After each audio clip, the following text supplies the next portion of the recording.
fameux vivre ensemble, ce n'est pas l'idée que je me fais de la France, et je pense aujourd'hui en plus que c'est un leurre, que c'est une fiction, que la France est en voie de désintégration, et que face à cette désintégration, Emmanuel Macron, malheureusement, n'a rien à dire. D'où le soulagement et l'abattement. Alors, mon cher Alain Finkielkraut, vous êtes beaucoup dans mes pensées en ce moment, parce qu'en effet, j'étais obligé de vous défendre contre BHL, qui vous avait mis dans le même sac. Mon pauvre Éric. J'ai tout donné, j'ai tout donné. Ah oui, vraiment.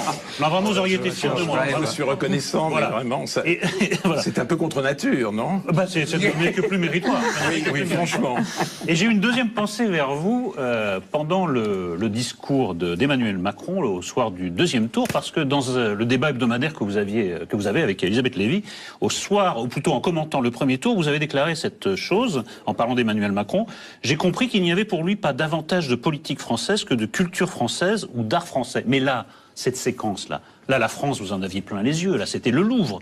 C'était des milliers d'années d'histoire de France, de culture française. J'en parlais tout à l'heure, l'axe historique, Catherine de Médicis qui était convoquée, Louis XIV, plus près de nous, François Mitterrand. Là, on était au cœur de la France, et peut-être même ce qui symbolise le mieux la France, peut-être à l'étranger, c'est Place du Louvre. Donc là, moi, j'espérais, j'osais espérer que vous lui rendriez hommage. Là, apparemment, il a pris la mesure de ce qu'est la France. Il y a une culture française pour lui, il y a une politique française, et il y a une histoire française. Cette cérémonie en était la preuve. Non, il a voulu corriger la désastreuse impression laissée par son discours du premier tour. Personnellement, je ne lui en voulais pas du tout de cette petite virée à la rotonde. Je pense qu'on a beaucoup glosé là-dessus, de manière exagérée, de manière stupide.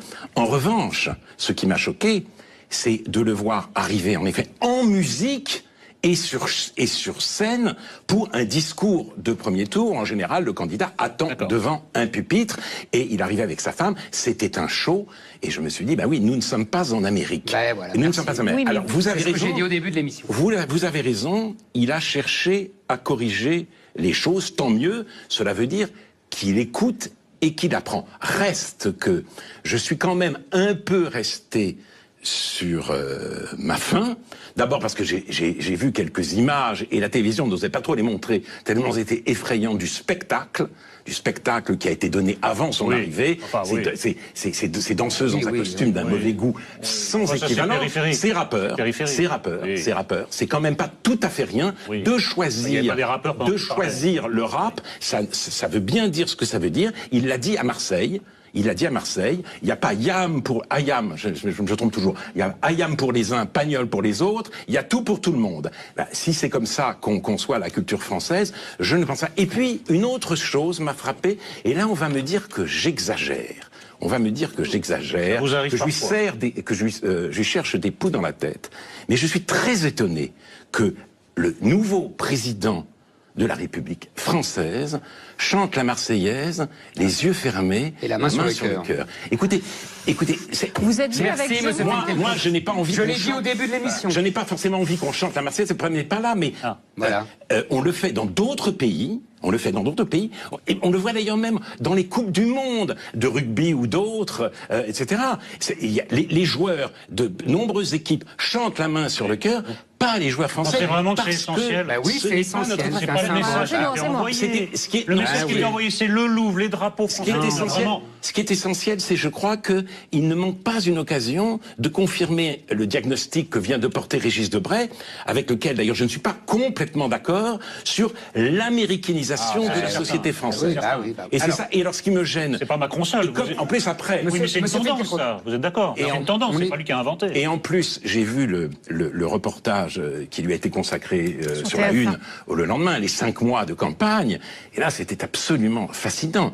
J'avais le sentiment, si vous voulez, d'une petite start-up jeune qui était en train, toute contente, toute excitée, toute souriante, qui se préparait à en absorber une énorme. Parce que c'est ça, c'est-à-dire la petite start-up va absorber la grande start-up française. Et alors je ne veux pas lui faire de mauvais procès, et je voudrais ajouter précisément que je suis content de ne pas m'être abstenu. Ah bah justement, attendez, parce que je vais essayer là. Justement, je vais vous amener là. Pardon, je parle trop. Non mais je vous en prie, c'est bien. Mais vous avez raison. Ça le change. Et en plus, je suis d'accord avec tout ce que vous avez dit, puisque je l'ai dit j'ai dit la même chose au début de l'émission. Nous sommes tout à fait en phase sur l'analyse. Il y a quelque chose que je comprends pas. Je vous trouve en même temps très macronien. J'ai fait exprès d'employer le mot en même temps, parce que vous savez que c'était son tic de langage. Il disait oui, et en même temps. Oui. Et vous faites la même chose. Vous dites soulagement et en même temps abattement.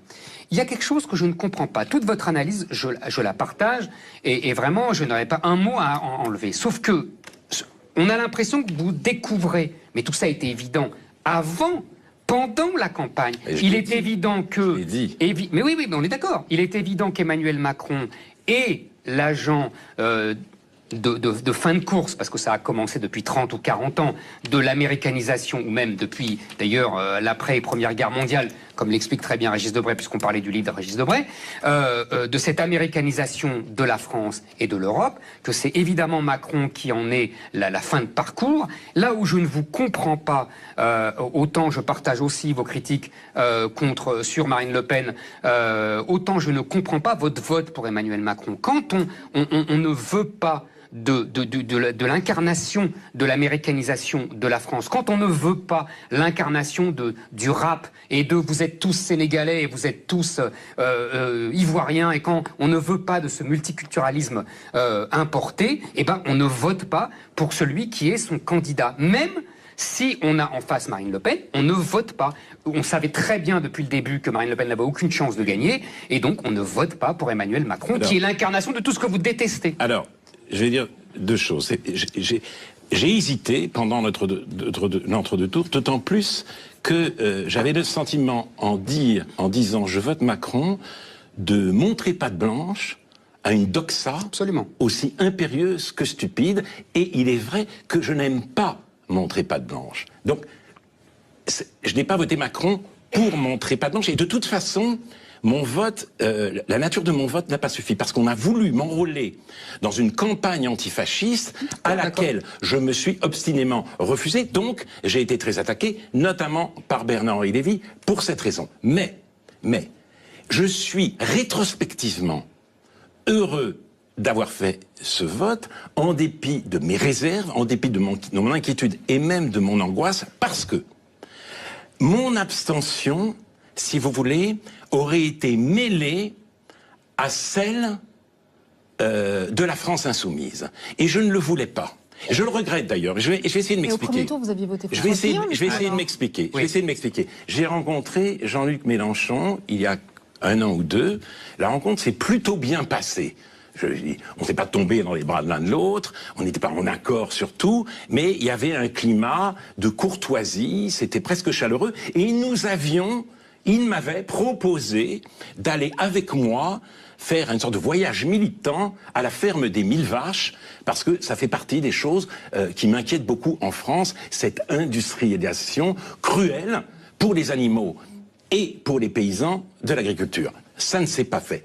Et j'ai été aussi, pendant sa campagne, évidemment, subjugué par son éloquence, une éloquence qui ne doit rien aux règles actuelles de la communication. Mais il y a un problème, c'est la réintroduction de la haine en politique. Une haine d'ailleurs dont Marine Le Pen aussi se faisait l'écho. C'est le candidat de l'argent.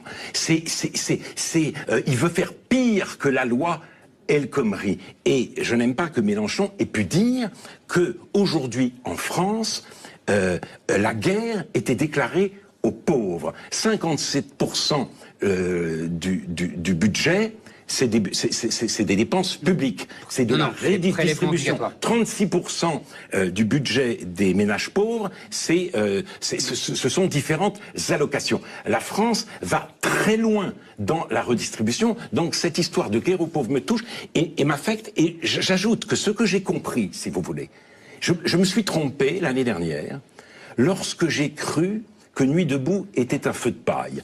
J'ai été expulsé dans des conditions désagréables, mais je me suis dit, je vais pas en faire un plat. C'est pas un symbole, ça m'est arrivé. D'autres ont vécu pire.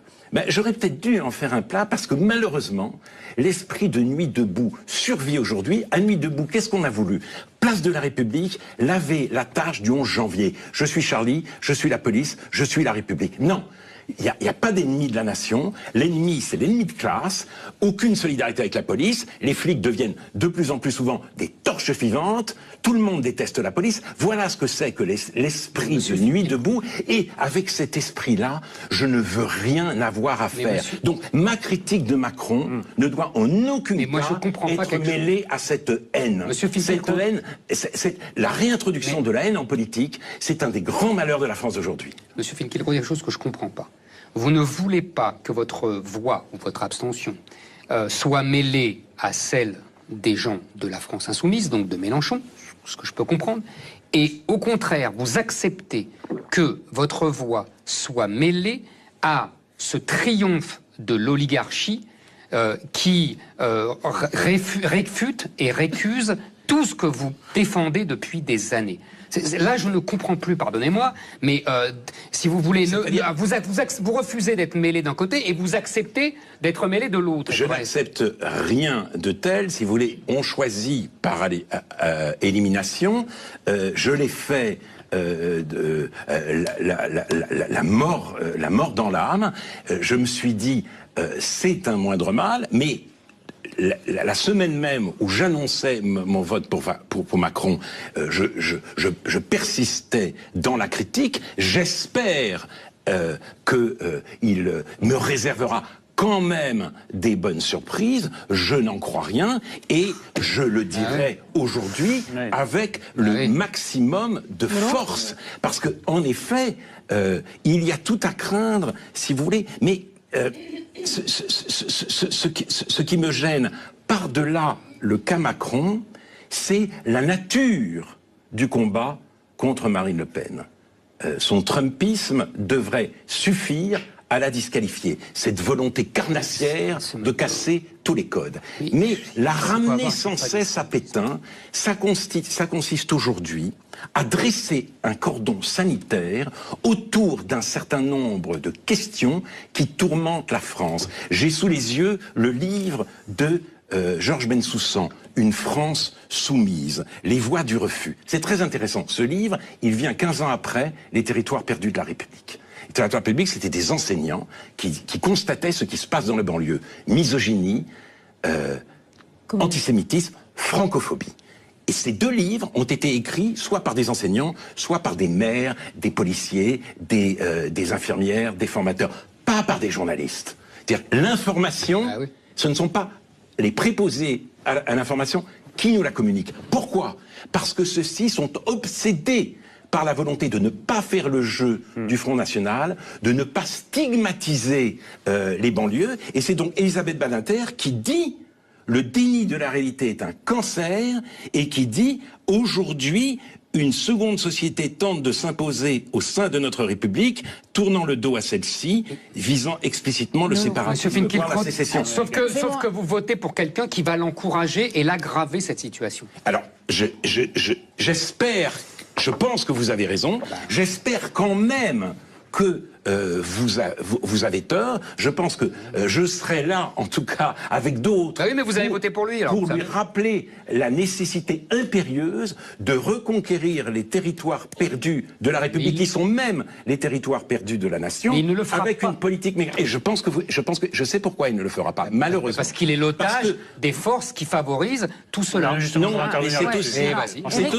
c'est aussi parce que voulant mener une politique plus libérale en matière d'emploi, ce qui n'est pas un crime, quand même, parce qu'il s'agit aussi de résorber le chômage. Moi, je ne dis pas que c'est un crime. Il s'agit de résorber le chômage. Si des entrepreneurs, des avocats, des architectes, et pas simplement le CAC 40, n'a aucun moyen de licencier ou a d'énormes problèmes pour licencier, il n'embauche pas. C'est une certitude absolue. Donc il n'y a pas de mal à cela. Mais ce qui me fait peur, c'est qu'effectivement, il cherchera à faire excuser cette politique dite de droite par justement des politique appels à la multiculturaliste. gauche. Et effectivement, le multiculturalisme C'est une risque évidence. d'être son marqueur de gauche. N'ayez moi, pas je vais peur vous de dire notre ce que- académicien, non, je vais vous dire prenez ce qui la